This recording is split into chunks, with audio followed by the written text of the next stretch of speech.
1979년 전북 익산에 있던 주연교회는 신도들과 나체로 천국댄스라는 춤을 추는 기행으로 알려진 종교단체였죠. 그런데 이 주연교회의 목사인 이교부 씨가 폭행 사건으로 구속되면서 그곳에 신도들이 뿔뿔이 흩어지게 될 상황에 처했을 때 갑자기 이교부의 후계자를 자처하며 신도들을 불러 모은 사람이 있었는데요. 바로 오늘 이야기의 주인공 아가동산의 교주 김기순이었습니다.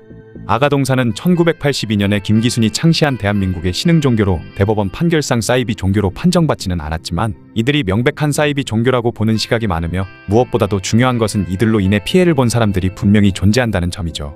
아가동산의 교주인 김기순은 1940년 11월 1일 경상남도 부산에서 태어났으며 교주가 되기 전엔 평범한 주부였던 그녀는 1978년 전라북도의 주연교회라는 사이비 종교에서 신앙생활을 하게 됩니다. 주연교회는 이교부라는 사람이 이끄는 교회로 신도들에게 머리를 밀게 하는 경우가 있었기에 삭발교라는 이름으로도 불렸죠. 그 황당한 별명에 맞게 주연교회에서는 갖가지 황당한 일이 일어났다고 합니다. 목사가 교인들을 폭행하는 것은 물론이고 교회 건물 안에서 예배를 하던 중 함께 천국으로 가자면서 옷을 벗고 신도들과 껴안은 채 춤추는 나체 댄스 사건을 일으키면서 결국 사회적으로 큰 관심을 받는 일까지 생겨났는데요. 게다가 자신에게 충고하러 온 동료 목사를 폭행하는 사건까지 일으키면서 결국 이교부는 2년 6개월의 실형을 선고받아 감옥에서 지내게 되었고 1981년에 출소한 뒤에는 주연교회를 해산하게 되죠. 이때 김기순은 1982년 경기도 이천군 대월면 일대에 땅 4,000평 정도를 사서 그 자리에 아가농장이라는 것을 세운 후 주연교회의 해산으로 갈 곳이 없어진 이교부의 신도들을 끌어모으며 신흥종교인 아가동산의 창시자가 되었습니다. 설립 과정에서 김기순은 멀쩡히 살아있는 이교부의 영혼을 자기가 계승했다는 주장까지 하면서 자신이 이교부의 진짜 후계자라고 자처했죠.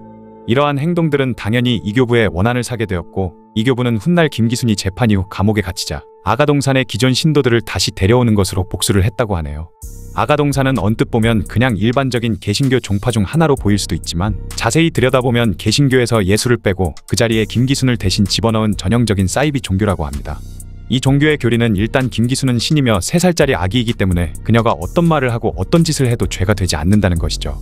이러한 교리를 아가야 법이라고 부르며 아가동산에서는 모두가 이 법을 따라야 한다는 황당한 주장을 했습니다. 김기순은 신도들을 세뇌하기 위해 기존의 종교들에 대한 비난을 퍼부으며 오직 자신만을 따라야 한다고 주장했고 찬송가에 나오는 예수나 예수의 상징을 아가 또는 아가야라는 말로 바꿔버리면서 자신을 찬송하게 만들었죠. 행사에서는 꽃가마를 타고 나타나거나 하얀 드레스를 입고 춤을 추는 등 일반적인 종교에서는 찾아볼 수 없는 특이한 행동을 보이곤 했습니다.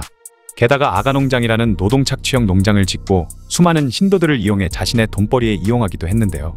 김기순은 농장관리와 장부관리, 의료관리, 세무관리 등의 역할을 맡은 관리직까지 따로 둬가면서 철저하게 신도들에게 공동체 생활 및 공동작업을 하도록 명령했고 덕분에 신도들은 매일 새벽 6시부터 밤 12시까지 낮에는 농장에서 일하고 밤에는 공장에서 CD나 테이프를 만들며 일하는 식으로 원치 않는 투잡을 뛰어야만 했다고 합니다.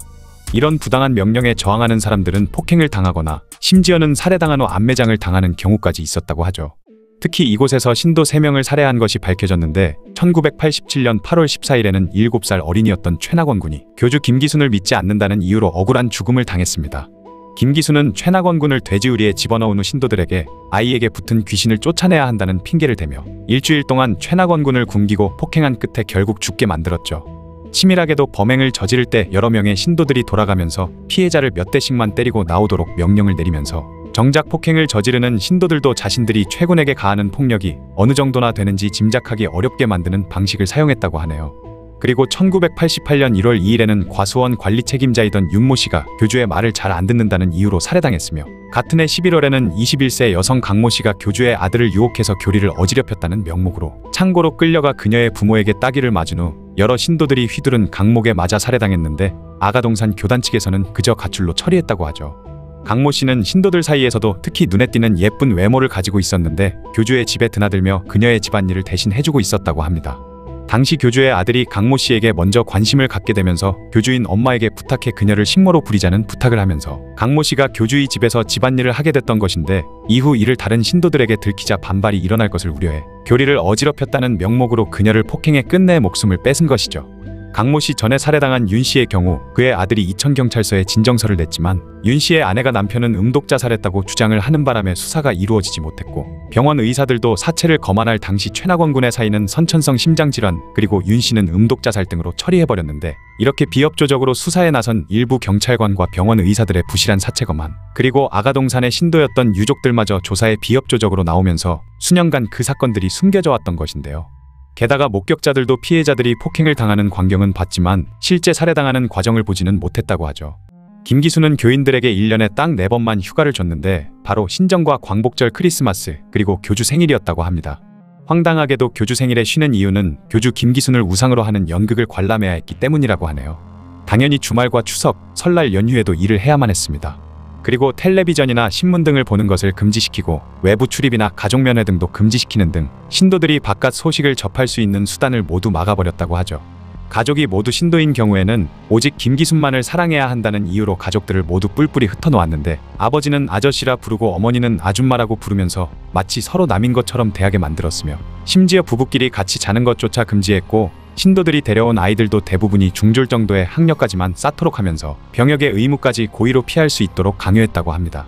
또 김기순은 지상천국을 세운다는 명분을 내세우며 신도들의 재산 50억 원 정도를 강제로 빼앗았기 때문에 1996년 수사를 할 당시 김기순의 은신처에 있는 금고에 만원권 지폐로 금 7억 원과 당시 환율로 1600만 정도 되는 달러가 보관되어 있었다는 사실도 밝혀졌다고 하죠. 이렇게 신도들의 인권 따위는 개나 줘버린 착취 끝에 6년 만에 4,000평이었던 땅이 13만 평으로 대략 32배나 늘어났고 1994년 유리하우스 등을 세우며 정부와 경기도청 등으로부터 23억 5천만 원이나 되는 국고를 지원받기도 했습니다. 하지만 그렇게 많은 사람들을 희생시켜가면서 쌓은 권력이 오래 갈 리가 없었죠.